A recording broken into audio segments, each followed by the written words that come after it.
People think that once a man finally makes it home, the danger ends. But that's not always true. Sometimes, the things he ran from run faster than him.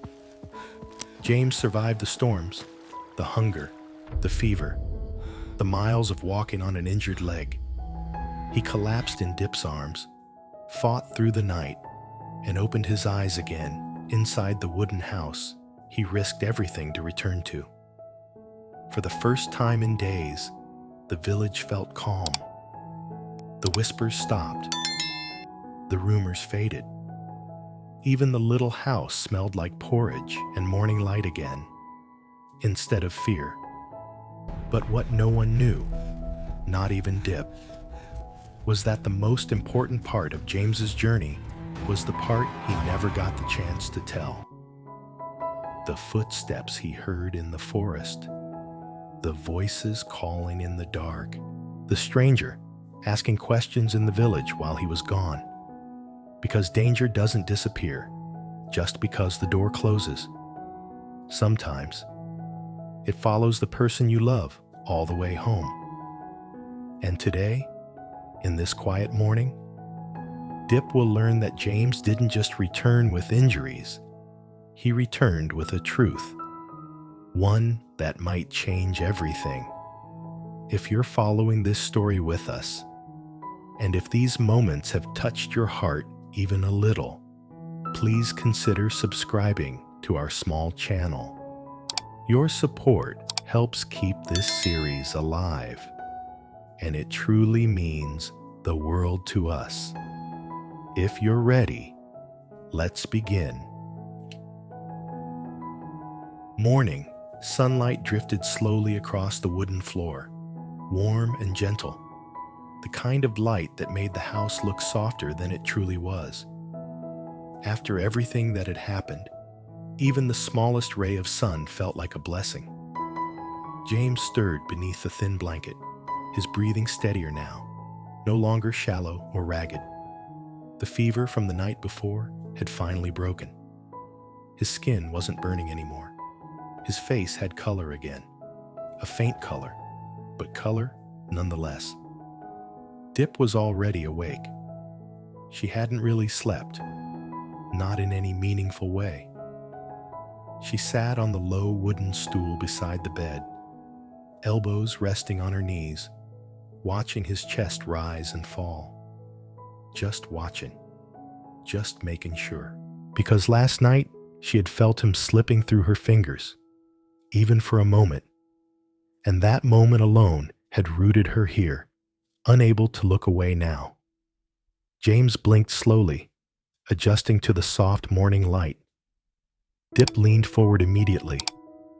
"Morning," she whispered, so gently that the word almost broke in half.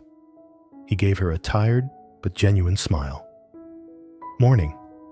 You feel warm," she murmured, brushing her knuckles across his cheek. "But not too warm. That's good." James inhaled deeply, then tried to stretch before wincing. His legs still ached. His body felt like it had been carried across half the world and back. But he was awake. He was here. He was alive. Diep lifted a bowl of porridge from the table. She had kept it warm on a tiny charcoal stove, stirring it slowly while listening to his breathing.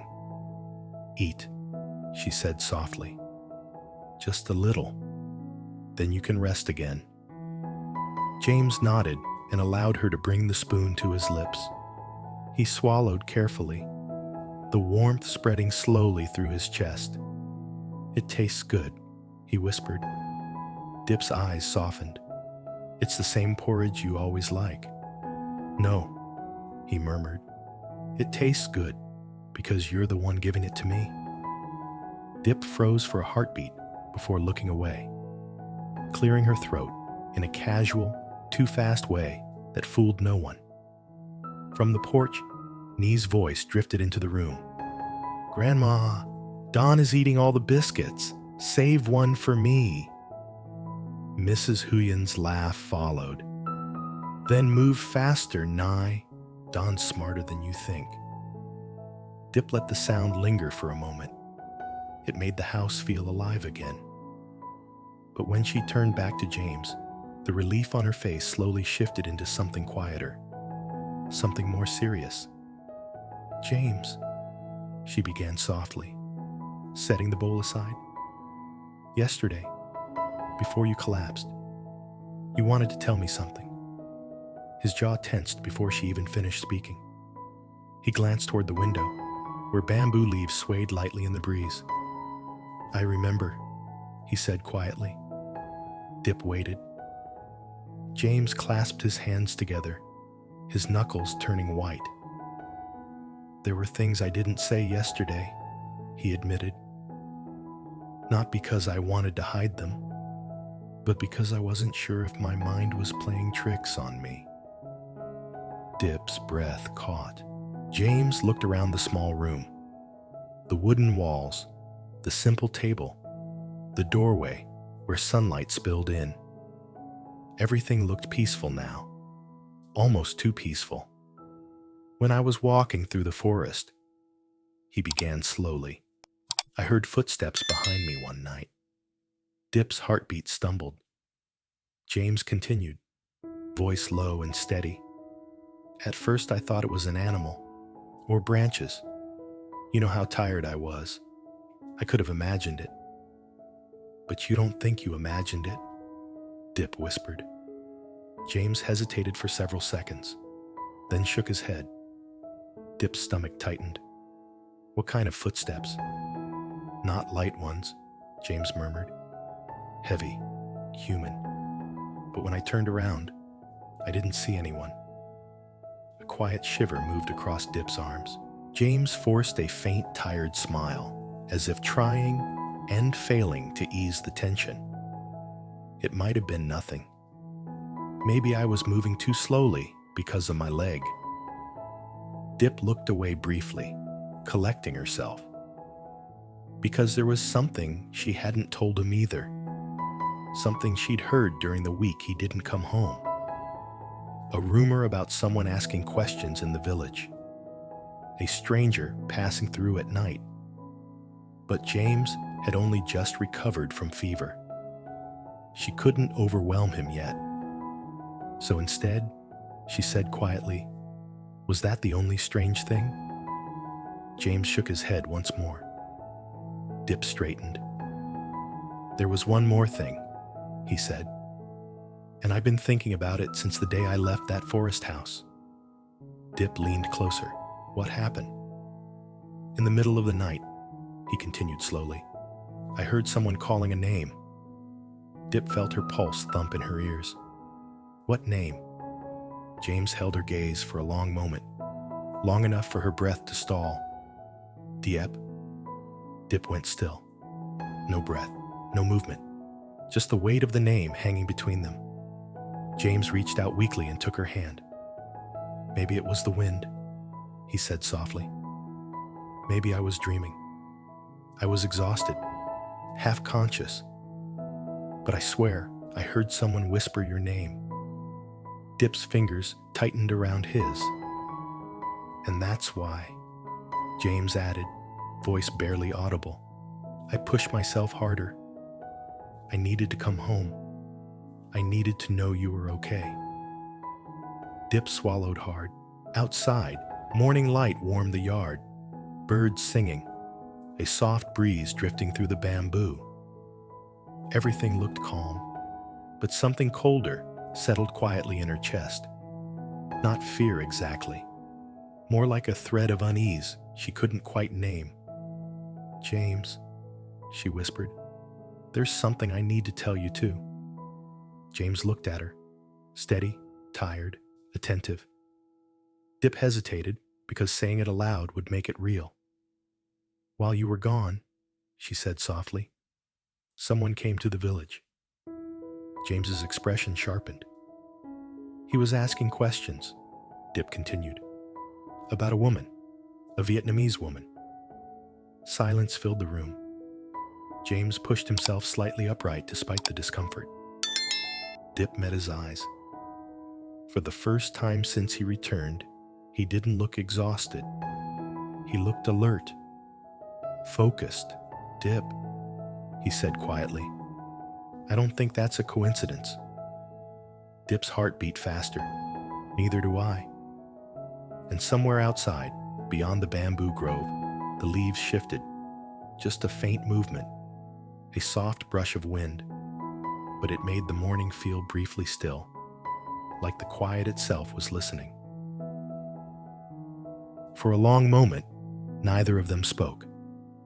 The morning that had felt gentle minutes ago now held a faint tightness, like the air had shifted, not in a threatening way, but in a way that made silence feel unusually present. Diep's hands trembled slightly in her lap. She had spent the entire night praying for James's fever to break, whispering to him to stay, to breathe, to come back. But she had not prepared for this quiet, unsettling thread connecting what happened to James out there with what happened here. James leaned back against the wooden headboard, his breath steadying. The fever was gone. Some color had returned to his face, but the exhaustion behind his eyes hadn't fully lifted. "Tell me exactly what happened," he said softly. "From the beginning." Diep took a breath. "It started 3 days after you left," she said. "Someone showed up at the marketplace, a man no one recognized. He didn't look like he was from our village or anywhere nearby." James watched her closely. "He was asking questions," Diep continued. Her voice tightened, but she forced herself to keep going. Not loudly, not directly, but enough for people to notice. "What kind of questions?" "About a woman," she said. "A Vietnamese woman around my age." James's fingers curled over the blanket. Diep looked down at the floor. "He didn't ask for my name," she murmured. "But people said the way he described her, it sounded like me. He left before anyone could talk to him properly." James exhaled slowly. "So while I was hearing footsteps in the forest," he murmured, "someone was asking about you here." Diep nodded. "The villagers didn't tell me right away," she admitted. "They didn't want to scare me. But after you didn't come home, everything felt connected." James rubbed the back of his hand across his forehead, eyes closing briefly. "That's why you came looking for me," he said. "You thought something had already happened." Diep's breath shook. I felt like everything was happening all at once. Outside, a gentle breeze swept through the bamboo, brushing leaves together in a soft, whispering rustle. James reached for her hand. "Diep," he said quietly, "I need to tell you the rest. The part I didn't say yesterday." Diep blinked. "There's more?" James nodded. "When I left the forest house," he said, "the farmer told me to follow a narrow path. He said it would take me to a road where I could get help faster." Diep nodded. "Officer Lee mentioned that." James inhaled shakily. "But what I didn't tell anyone," he said, "is that before I left, the farmer warned me." Diep froze. He said there were men asking around, looking for someone injured who had passed by. Her heartbeat quickened. "Why?" she whispered. "You didn't do anything wrong." "I didn't," James said firmly. "But they thought I did." Diep frowned. "What do you mean?" "The boy I helped, the one who ended up at the hospital?" James swallowed. "He wasn't just running from nothing. He got tangled in something dangerous, something he shouldn't have been anywhere near." Diep exhaled shakily. "You didn't know. You just tried to help him." "I couldn't leave him there," James said. "He was injured, terrified, alone." He looked away for a moment. "But the men looking for him, they didn't know who I was. They assumed I took him, or that I knew something." Diep's shoulders tensed. How close did they get? James hesitated. I don't think they ever saw me, but I could hear them moving through the trees. Diep shut her eyes, breath trembling. That's why you kept walking on that leg, she whispered. That's why you didn't stop. James nodded, guilt flickering across his face. I was afraid they'd catch up to me, and I was more afraid that if they couldn't find me, they might start looking elsewhere, asking questions in the wrong place. Diep covered her mouth with her hands, eyes filling with tears. You should have told me, she whispered, and I should have told you everything too. James let out a soft, tired laugh. So we were both trying to protect each other. Diep let out a fragile laugh too, the sound catching in her throat. Then the room settled again. The silence wasn't heavy this time. It felt grounding, like something inside both of them had finally been spoken aloud. Suddenly, small footsteps pattered outside the door. Mom, Nee's voice floated in. Daddy isn't sleeping anymore? Diep wiped her eyes quickly. He's awake, Nye. Come in. Nye padded inside, holding a tiny wooden cup filled with warm water. I brought this for Daddy, she said proudly. James smiled. Warm, soft. Thank you, sweetheart. That's perfect. Nye placed the cup beside him and leaned against Diep's leg. Daddy, she whispered, don't go where scary people are anymore. James froze. Diep did too. Who told you that? Diep asked gently. I heard Grandma and the aunties talking yesterday, Nee said simply. Of course she did. Children always heard what adults thought they were hiding. James gently tapped the top of Nee's head. No more scary places, he promised. I'm staying here, with you and Mommy. Nee nodded confidently, then ran out to the porch shouting, Grandma, Daddy's okay. Daddy's okay now. Diep exhaled slowly, releasing a breath she didn't realize she'd been holding. James's expression shifted, just slightly. Not fear, not alarm, just listening. He turned his head toward the open window. Did you hear that? He whispered. Diep stiffened. Hear what? James leaned forward a little, ignoring the ache in his leg. A sound. Outside. Diep listened carefully. Leaves rustling. Chickens clucking. Wind brushing against the house. Nothing unusual. Nothing out of place. Probably just the neighbors, she said quietly. James nodded, though the faint crease between his brows lingered a moment longer before easing. Diep stood. I'll take a quick look. James reached out and touched her wrist. Be careful. Diep nodded and stepped onto the porch.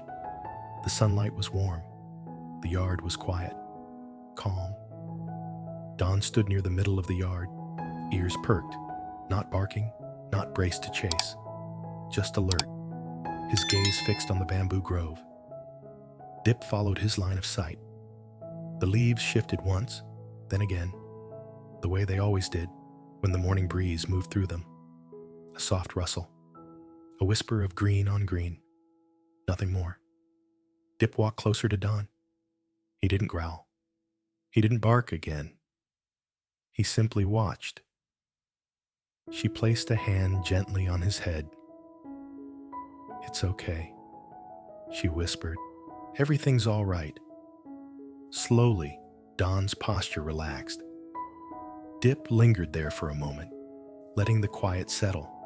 Not ominous, not foreboding, just quiet, in the way quiet could be when someone had lived through a frightening week.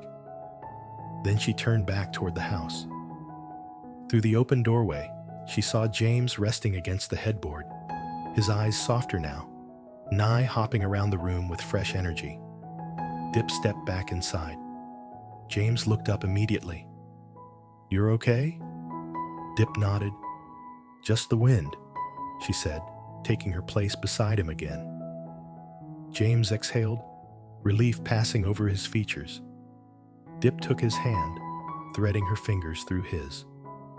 "Whatever happened to you out there," she whispered, "and whatever is happening here, we'll face it together."